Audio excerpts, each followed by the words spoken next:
I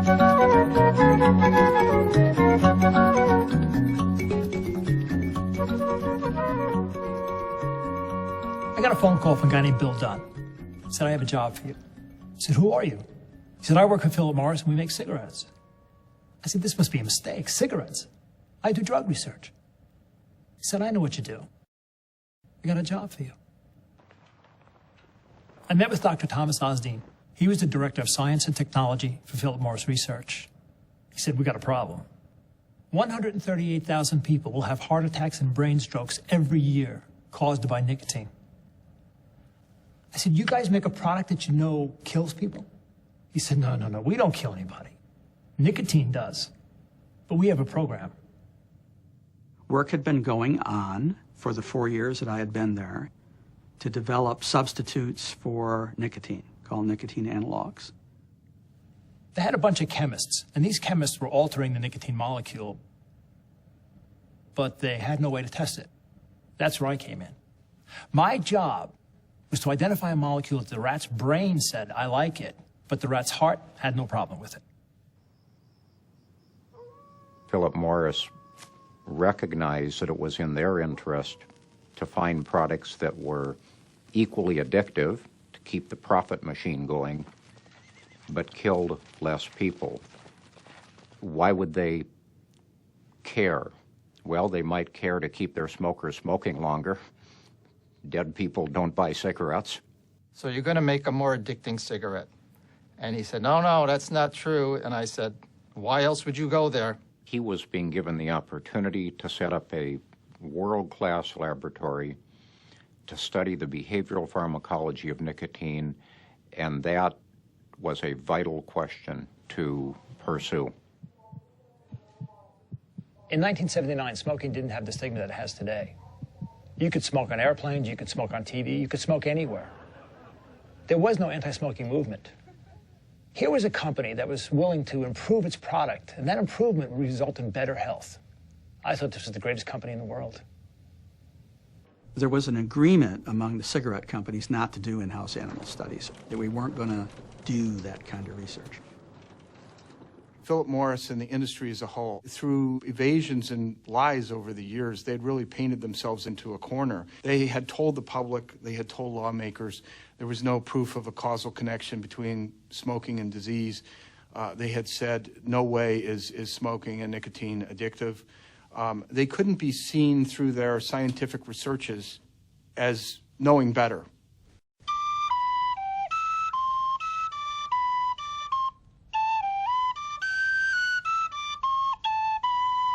Why would a rat press a switch for nicotine? Rats don't have social pressures. Rats don't care about losing weight, and rats don't go to the movies. The only reason a rat would press a lever for nicotine is if his brain said, I like it. Drug addiction is a disease. Our job is to recreate that disease in our animals so we can look for drugs to treat it. So what we had to do was turn our rats into smokers. If they pressed the lever, they would get nicotine. Would a rat addict himself to nicotine? Nobody had ever done that before. The big question was dose. How much nicotine do you give a rat? We had no idea. But we know how much nicotine a person gets when they smoke a cigarette. We reduced the dose down proportionally to the rat's size dose. So it was like the rat was smoking a rat-sized cigarette. When the rat pressed the lever for the first time, the dose was wrong, and the reaction was violent. I needed to rethink this. I'd seen people smoke before, but I never really watched it. They puff and they puff. They puff. They smoke a cigarette over 7 minutes. We were giving our nicotine to the rats in 3 seconds. They made some adjustments in the pump so that the rats would get their nicotine periodically the same way people smoke a cigarette. Bam! The rats started pressing the switch. There's a neurotransmitter in your brain called dopamine. It makes you feel good. All drugs that are addicting change the way dopamine works. You can think of dopamine as a small stream in your brain. But when you're addicted to a drug, that stream becomes a river. And the only way for you to stay on that river is to keep using that drug. Day one, the rats had to switch 2 or 3 times.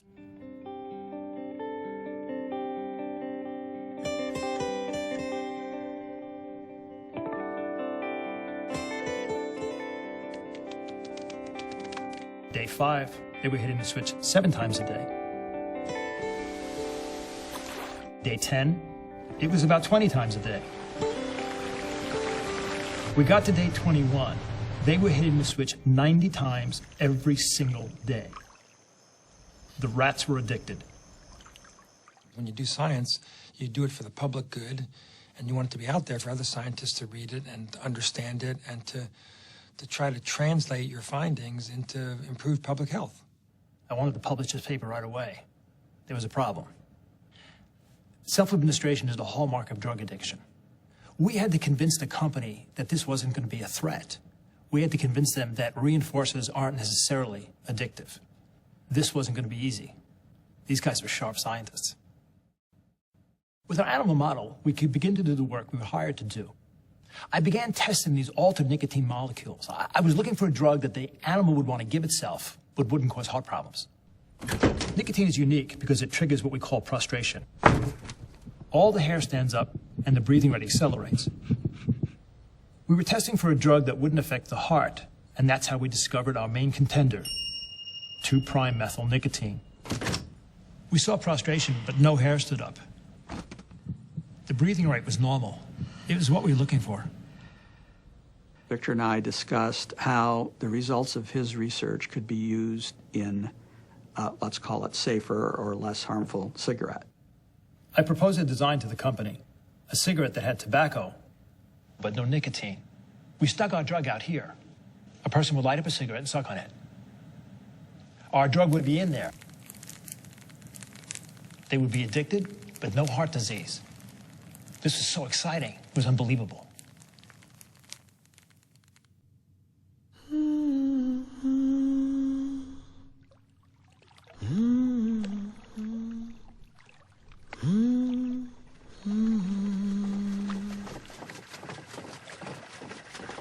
Rats would practically work themselves to death for cocaine and heroin. But they wouldn't work very hard for nicotine.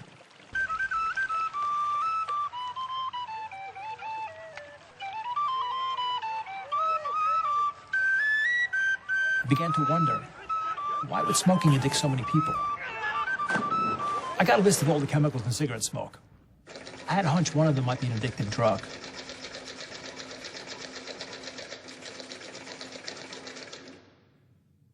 We had been looking at nicotine as a chemical, the primary one that everybody knows about. Chemicals interact with receptors. In the way nicotine works, it interacts with a particular receptor. And so if I can make that receptor, let's say, more receptive to nicotine with another chemical, then it enhances the effect of the addiction or of the chemical. Could acetaldehyde be an addictive drug? We didn't know, so we asked the rats.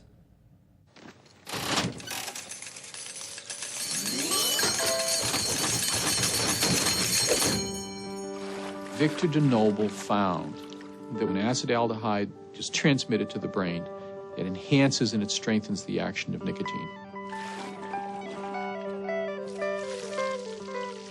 In our experiment, the rat pressed the lever 120 times for nicotine. For acetaldehyde, it went up to 240 times. But when you mix the two together, the results were even more exciting. They pressed the lever more than 540 times. The review board had questions and doubts, and nobody was recommending publication. Sounds like we're into the animal testing. Studies performed on intact We're getting animals. on thin ice. But the paper was approved anyways for publication outside the company. Once a month, we had what was called a Richmond meeting. The senior management from New York would come and sit around a table. At the Richmond meeting, I presented both the nicotine analog data and the acetaldehyde data. Yes, we could use analogs to replace nicotine. And yes, we found a second drug in tobacco smoke that changed the way nicotine was perceived in the brain.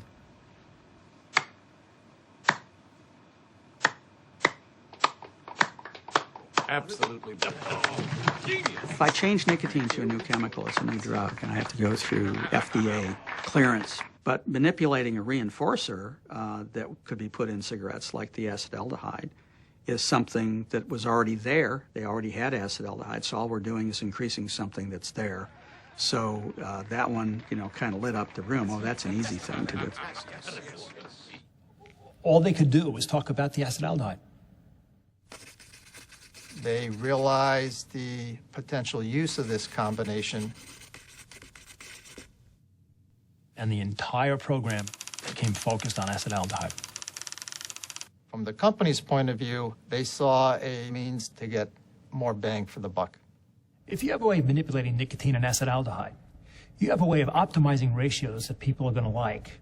You have a way of making it a maximally addictive product. Your sales are going to go through the roof. And if you're the only company that knows this information and the only company that can use this information, the potential is just unbelievable.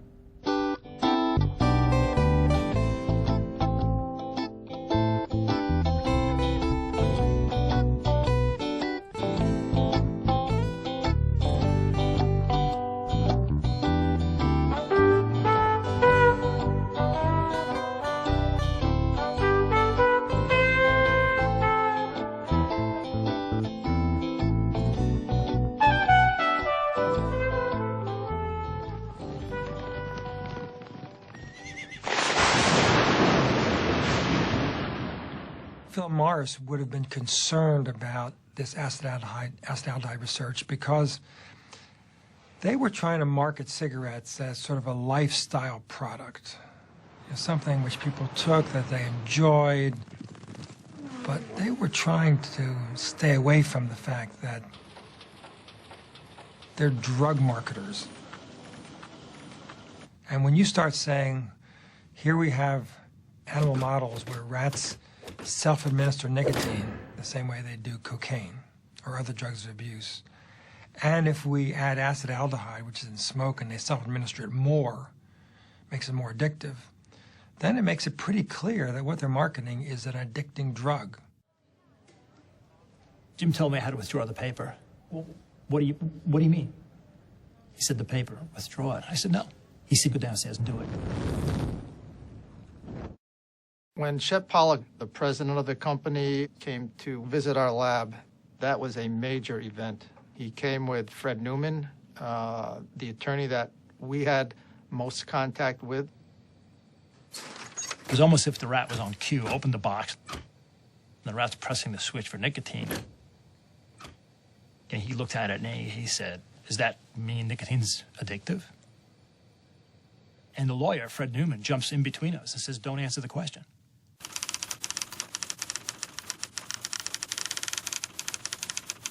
I sent a letter withdrawing the paper.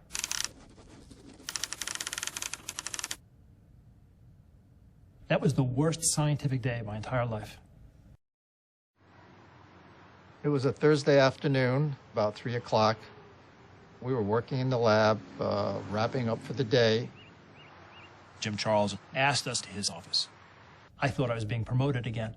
The first thing he said was, we don't do behavioral pharmacology anymore. Go downstairs and kill your rats. The studies will stop. Turn over your keys. The lab is closed. Leave the building. We had been deceived. You're fired.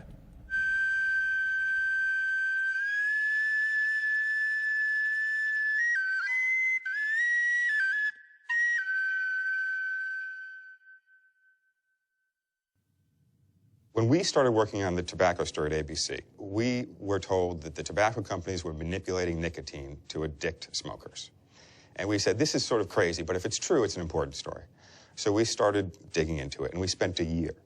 We talked to more people than I can imagine. We did all kinds of research. We read through industry patents day after day. And the more we looked at it, the more we said, oh my God, this is unbelievable. On the eve of airing, the commissioner of the Food and Drug Administration sends out a letter that says for the first time the federal government is going to look at the tobacco industry and investigate the tobacco industry, something that had never happened before. We didn't know what was going to be in the day one broadcast, but we knew it wasn't going to be a good story. So we got a bunch of the executives together in a big conference room on the executive floor to watch it. It was even worse than we thought it was going to be. It was devastating. From these tobacco fields comes one of the world's most profitable and addictive substances. I have never, ever, ever gotten a reaction like the one I did on day one. It was a feeding frenzy on the part of the media. Our stock took a huge hit. There were calls from reporters, print, electronic. Regulators were calling for hearings. And we really were at a loss as to what to do. I think what day one did that helped change the debate was they turned it into not just a story about are cigarettes dangerous, but that this company, this industry, was in fact selling a drug. Not to put too fine a point on it, but I mean, one could conclude that these people weren't that far removed from drug dealers. They were selling a drug that they knew was addictive, and they weren't telling the truth about it.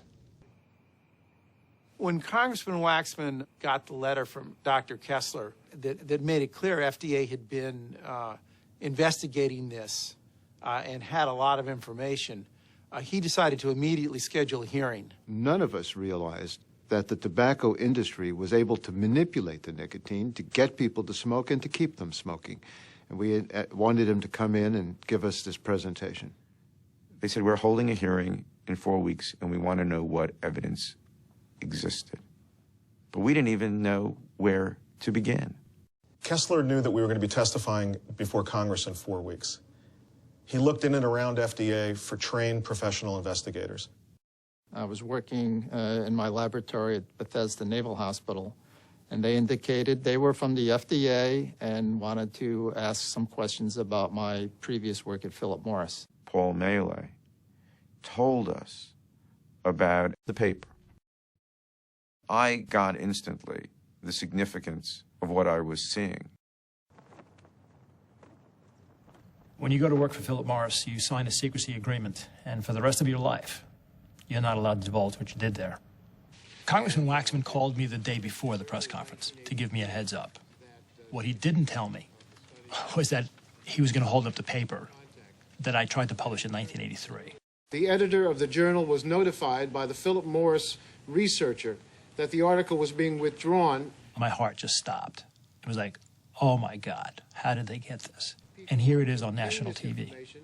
We must hear directly from the chief executive officers. These individuals have been asked to appear before the subcommittee on April 14th, 1994. Congressman Waxman, if these executives do not respond favorably to your invitation, I expect them to be there. We were very unsure whether they would agree to come. They had always refused before, and our plan was to hold the hearing whether they came or not, and we would simply have empty chairs.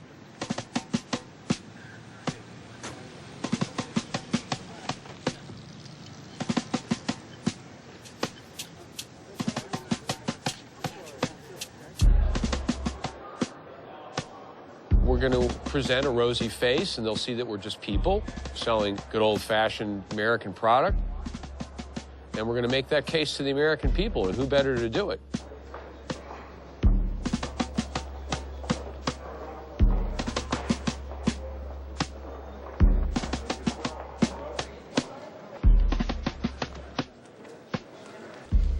I think the CEOs calculated that they had enough juice in Congress that somehow this would not be that bad, that they would not insult these fine, upstanding CEOs. Boy, I bet they wish they could change their mind on that one. The meeting of the subcommittee will come to order. For the first time ever, the chief executive officers of our nation's tobacco companies are testifying together before the United States Congress. Imagine our nation's outrage if 2 fully loaded jumbo jets crashed each day, killing all aboard. Yet that's the same number of Americans that cigarettes kill every 24 hours. The truth is, nearly 500,000 Americans die every year as a result of tobacco. This is an astounding, almost incomprehensible statistic. Most congressional hearings don't have a swearing in. It's very rare, in fact, for witnesses to have to raise their right hand and testify. This was clearly set up to force the CEOs to either tell the truth or to necessarily perjure themselves. Nicotine addiction is something we now know at least one tobacco company knew about, and I believe they all knew about it. The information in Dr. DeNoble's paper became a cornerstone of the hearing and the questioning. I'm going to go right down the row and ask each one a simple question. They're under oath. We'll see what their response is. First one. I believe nicotine is not addictive, yes. I asked the second one. Cigarettes and nicotine clearly do not meet the classic definitions of addiction. There is no intoxication. We'll take that as a no, just yes or no. I don't believe that nicotine or our products are addictive. It's not addictive. It's not addictive. Not addictive. Not addictive. Mr. Horgan, did this group discuss the need to state clearly in the same words as you all did, in the same words that nicotine is not addictive? That's absolutely outrageous.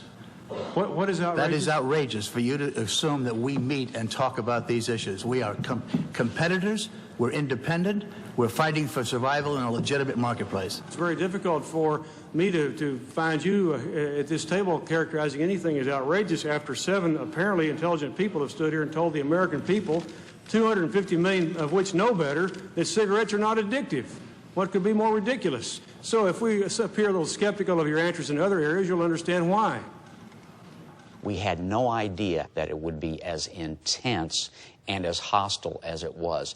The anger among members of that committee was palpable. Gentlemen, the subcommittee contacted Dr. DeNoble, Mr. Campbell, to ask his version of the events, and Dr. DeNoble informed this subcommittee that he would be unable to talk to us because it may be subject to a confidentiality agreement that he has with your company, Philip Morris. We thought if Mike Sinar asked the question in public of Mr. Campbell, if he said no, he couldn't come in and testify. It was obvious that Philip Morris was trying to cover up what he might have to say.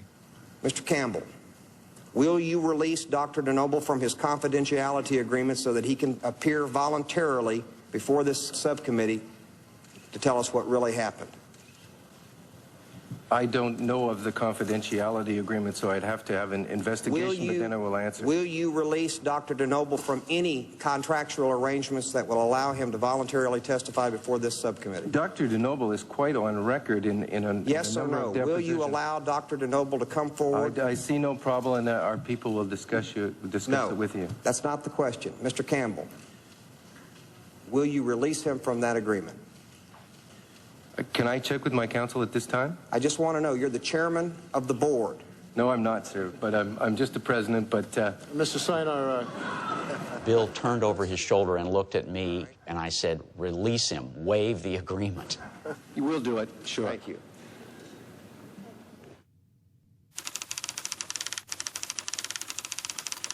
I should tell you, we knew his testimony was going to hurt the industry. I mean, it really undermined their credibility. He had done very, very sophisticated research on tobacco addiction, and he had done it before it was accepted that tobacco was addictive, and it had to stand up. We met with Waxman's staff and Kessler's staff. They knew more about self-administration than the vast majority of scientists. DeNoble and Melee had gotten the science right. Once we walked in the front door, there were media people everywhere, and I was told that C-SPAN would be showing this live. There was no turning back. Oh, yes, recognize We were pleased to welcome you both to our subcommittee hearing today. You were Victor DeNoble was the first whistleblower. I know a lot of people have talked about other whistleblowers, but he was the first one. At that point, we gave a presentation to several members of New York corporate staff, had entertained questions, had lunch, and then were flown back that evening on the company jet. What kind of questions were you asked at the New York briefing? I was only asked one question. What was that? Why should I risk a billion-dollar industry on rats pressing a lever to get nicotine? Were these top management people? Yes, they were. Were you told a couple of weeks after the meeting that your lab was generating information the company did not want generated inside the company? We were told that the data we were generating and the types of studies that we were doing would not be favorable in that litigation. Were you told the top management was looking at releasing you and your associate from employment and look at some other arrangement? Yes, employ us as contract individuals. Gentlemen, yield. Be happy to yield. We get to the record. Those options were to have you do the work, but not in-house. That is correct. Did they give you a reason? If the work were removed from the company, connecting it back to the company would be more difficult to do than if it's being done right in the company itself. Doctor, let me move on. What did you feel like on April 14th, 1994, as you watched the testimony of the 7 chief executives? What has this told you about the character and the trustworthiness of this industry?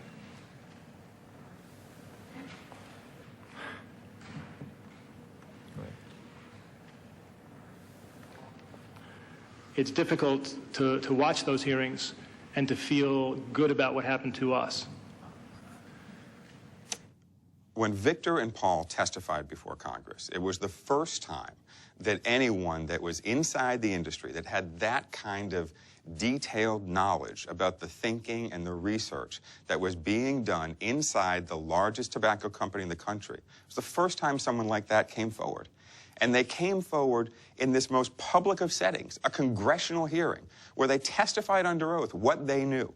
It was the first time anyone had seen that type of information. And I think that moment changed things. Everyone was writing about tobacco. Everyone. They didn't know what to do. One after another, these CEOs moved to pursue other interests. Well, I was going to retire anyhow. Oh, I want to work on my golf game. I don't know what excuses they were giving, but they got them out.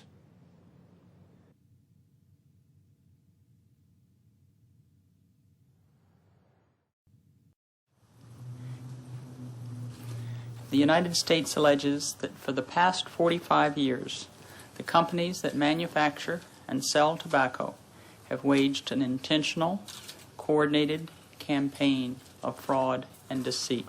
The federal RICO lawsuit was the largest lawsuit in the history of the Department of Justice. The RICO stands for Racketeer Influenced and Corrupt Organizations Act. It was a statute that was passed, I think it was in 1971, and at the time that it was enacted, it was to deal with organized crime.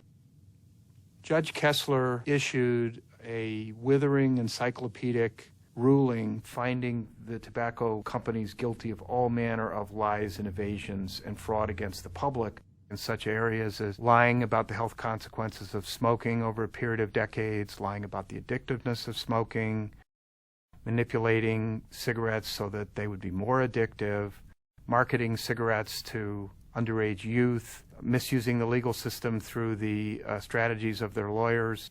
They ended up being adjudicated as racketeers. That's not exactly the kind of thing you want to put on your sign. Now that the Supreme Court has upheld Judge Kessler's decision, you can say with finality that the tobacco industry has joined the ranks of organized crime. And it's a lot closer to the Gambinos than it is to Kellogg's. When the Family Smoking Prevention and Tobacco Control Act passes Congress, and once the president signs it, it will put in place the FDA program that Henry Waxman, David Kessler, and many others began working on in the mid-1990s. Ladies and gentlemen, the President and Vice President of the United States.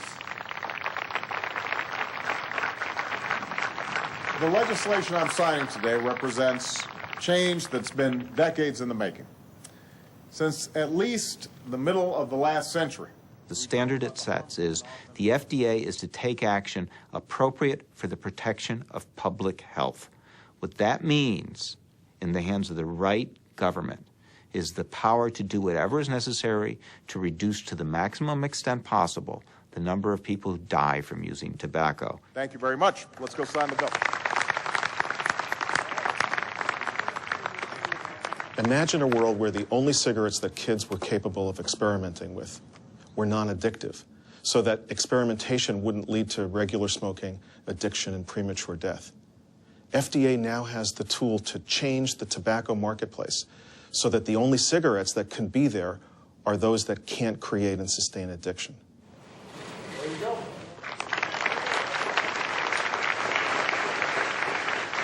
The agency and the industry are really at a crossroads. The agency has to develop the new rules and regulations that will govern this industry.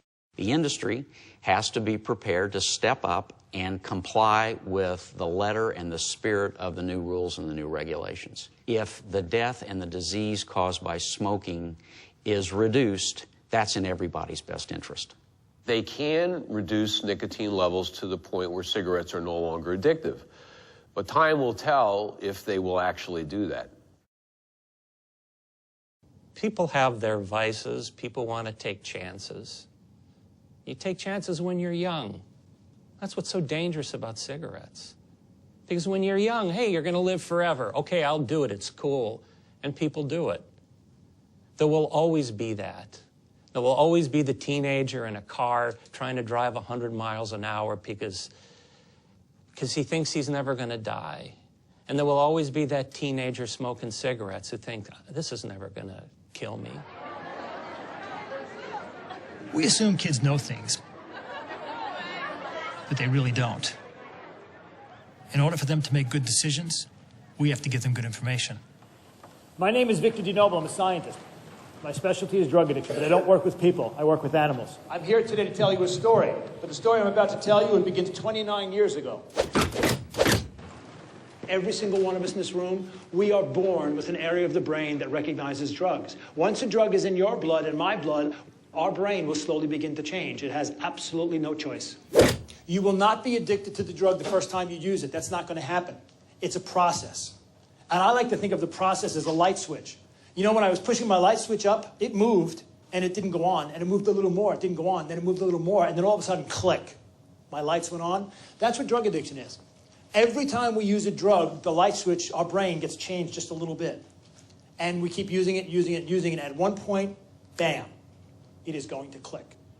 I give them information which helps them defend their decision to say, no, I'm not going to change my brain. All the way in the back, young lady. Did our cigarette ever get made? No. There is no safe cigarette. 30 years ago, I thought we could do it. But I was young, and I was wrong. I was wrong. Today, 30 years later, I know there is no such thing as a safe tobacco product. It's not possible to be made. I never tell kids what to do. I don't say don't or you shouldn't. You know, I've heard people say, oh, yeah, I became a drug addict. Why? Well, I'm tall, I'm short, I'm black, I'm white, I'm male, I'm female, I'm rich, I'm poor, I had too many parents, I had no parents. Those are all the explanations of why people take and use a drug. But you know what the real decision is? Your choice. They may only be kids, but they are still responsible for their own lives. If you get one kid, just one, not to smoke, you've affected everybody who's in that kid's life. You've affected their spouse and their kids and their parents and all their friends. 25 years from now, their friends aren't going to be sitting in a hospital waiting for a diagnosis of cancer. They're not going to be sitting in a hospital finding out that this person now has emphysema and can't breathe. So it's not one life. You've changed dozens and dozens of lives.